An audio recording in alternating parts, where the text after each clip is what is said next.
चकपुर नाम के गांव में रश्मि अपने माता पिता के साथ रहा करती थी और उसके माता पिता बहुत गरीब थे, लेकिन उन्होंने रश्मि को बड़े ही प्यार से पाला था।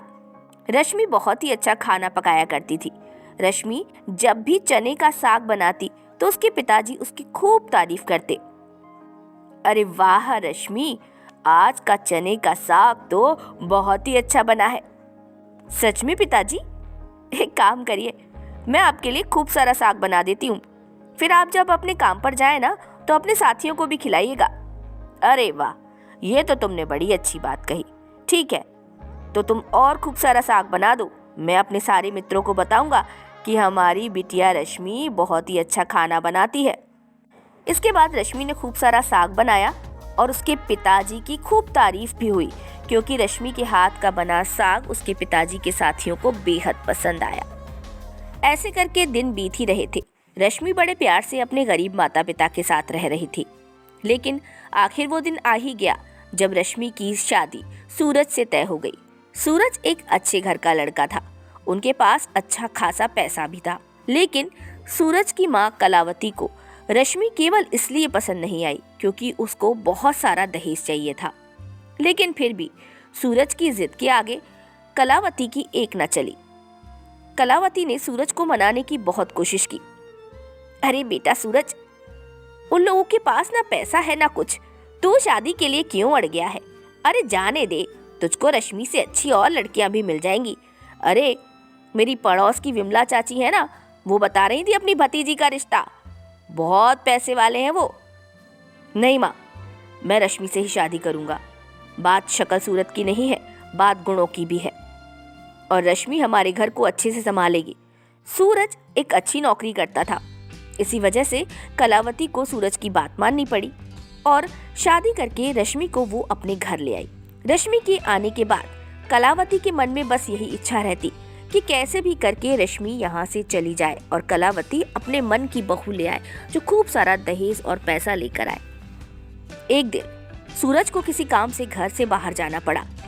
वो कुछ दिनों के लिए बाहर गया था। ऐसे में रश्मि और कलावती ही घर पे थे और कलावती ने रश्मि को खूब परेशान करना शुरू कर दिया। एक रात रश्मि ने बड़े ही मन से खाना बनाया। कलावती चुपके से गई और उसने उस खाने में खूब सारी मिर्ची डाल दी, और जब सभी लोग खाने के टेबल पर बैठे तो कलावती ने जोर जोर से चिल्लाना शुरू कर दिया। आय हाय, कितनी मिर्ची डाली है, सारे घर को मारना चाहती है ये कुलक्षणी। चल अभी की अभी मेरे घर से निकल जा। इसके बाद कलावती ने आओ देखा ना ताओ, भरी सर्दी में रश्मि को घर से बाहर निकाल दिया। रश्मि बेचारी क्या करती, उसके पास सूरज का फोन नंबर भी नहीं था क्योंकि सूरज बाहर गया हुआ था। उसे बहुत ठंड लग रही थी। वो पैदल चलते चलते आगे गांव से बाहर जंगल की ओर निकल गई। जैसे ही वो जंगल की तरफ पहुंची तो वहां उसे दूर एक रोशनी दिखाई दी। जैसे ही वो उस रोशनी के पास पहुंची तो वहां एक चूल्हा जल रहा था और उस चूल्हे से गर्माहट आ रही थी। रश्मि वहीं बैठ गई। अब रश्मि को बहुत जोरों की भूख लग रही थी। रश्मि के मन में विचार आया कि काश दाल रोटी ही खाने को मिल जाती। जैसे ही रश्मि के मन में ये विचार आया, उस चूल्हे में से दाल रोटी निकल आई। रश्मि से रहा नहीं गया और उसने वो दाल रोटी खा ली। फिर रश्मि के मन में आया, वाह, आज तो मेरे मन की इच्छा पूरी हो गई। घर नहीं है तो क्या, पेट भर खाना तो मिला। काश कुछ मीठा भी होता। जैसे ही रश्मि ने ये सोचा तो उस चूल्हे में से फट से मिठाइयां निकल आई। रश्मि ने वो मिठाइयां खा ली और फिर उस चूल्हे के पास और धीरे से उसकी नींद लग गई। जैसे ही रश्मि जागी तो सुबह का नाश्ता उस चूल्हे में से निकलकर सामने आ गया। अब रश्मि को समझ में आ गया, ये चूल्हा कोई साधारण चूल्हा नहीं बल्कि एक जादुई चूल्हा है। शायद वो रश्मि के लिए ही बना था। अब रश्मि उस चूल्हे को लेकर एक पेड़ के नीचे पहुंची। रश्मि ने उस चूल्हे को एक आड़ में छुपा दिया और एक कागज पर लिख दिया, रश्मि का ढाबा। अब जो भी ग्राहक आता वो कुछ मांगता तो रश्मि उस चूल्हे के सामने अपनी इच्छा रख देती और वो चूल्हा फट से वो बनाकर दे देता। रश्मि का ये आइडिया अब काम कर गया और धीरे धीरे करके 10-15 दिन में ही रश्मि का एक अच्छा सा ढाबा तैयार हो गया और वो पैसे भी कमाने लगी।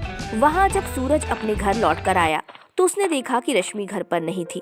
रश्मि की सास ने सूरज को झूठ बोला, लेकिन सूरज ने उसकी एक बात नहीं मानी और रश्मि को ढूंढना शुरू किया। वो ढूंढते ढूंढते वहां पहुंच गया जहां रश्मि का ढाबा था। उसने वहां रश्मि को देखा और उससे बोला, रश्मि तुम कहाँ चली गई थी?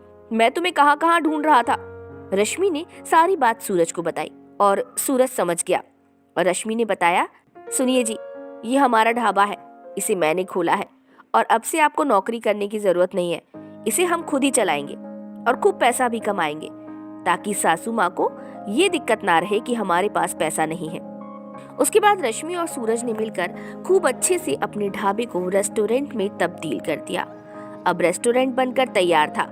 रश्मि की सास की आंखें खुल चुकी थी। वो रश्मि और सूरज के पास आई और उनसे बोली, मुझे माफ कर दो बेटा, मुझसे गलती हो गई थी, मुझे माफ कर दो। अगर इंसान में हुनर है तो वो सब कुछ कर सकता है।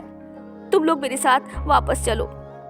उसके बाद रश्मि और सूरज अपने घर चले गए और वो सब खुशी खुशी रहने लगे।